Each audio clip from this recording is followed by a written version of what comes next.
Sì, c'è Alberto, praticamente che è un giovane universitario, e insieme a Carlo Furcas, che sono i giovani di Sardegna Nazione. Vi chiedo come mai siete qua in questa manifestazione prettamente che riguarda il mondo del lavoro.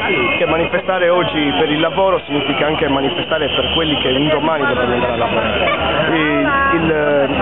Il sistema vigente attualmente ci impone un regime di disoccupazione, un regime di immigrazione e noi un regime di emigrazione. Noi non vogliamo abbandonare la nostra terra, vogliamo avere un futuro nella nostra terra e potremo avere questo futuro soltanto attraverso la sovranità sul nostro territorio. Noi ci battiamo per la sovranità sulla Sardegna e quindi su un modello di lavoro sostenibile che non sia imposto da chi invece ci vuole soltanto in sudditanza e in un altro regime di dipendenza e di assistenza.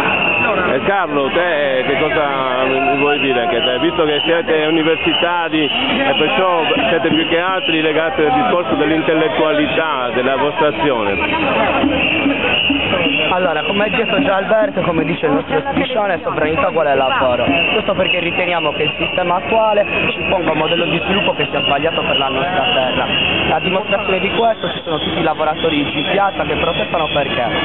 E per cosa? Per un sistema che comunque da sempre, come abbiamo sempre detto noi di Sardegna Nazione, non era organico a quelle che sono le necessità e le materie della nostra terra. L'industria chimica, il carbone, queste cose non sono organiche alla nostra terra. Le cose organiche alla nostra terra sono un modello di sviluppo per il turismo che faccia entrare più soldi alla Sardegna e meno al continente, visto che gli hotel sono tutti privatizzati, appartengono comunque a società o privati che depositano i loro soldi e pagano le tasse a Roma, a Torino, a Milano e non in Sardegna. È già questo modello di sviluppo sbagliato.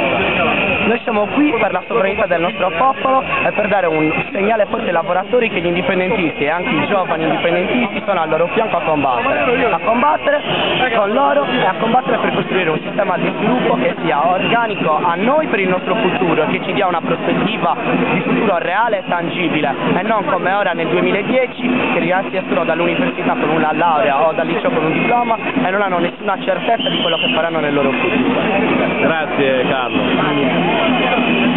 Andiamo!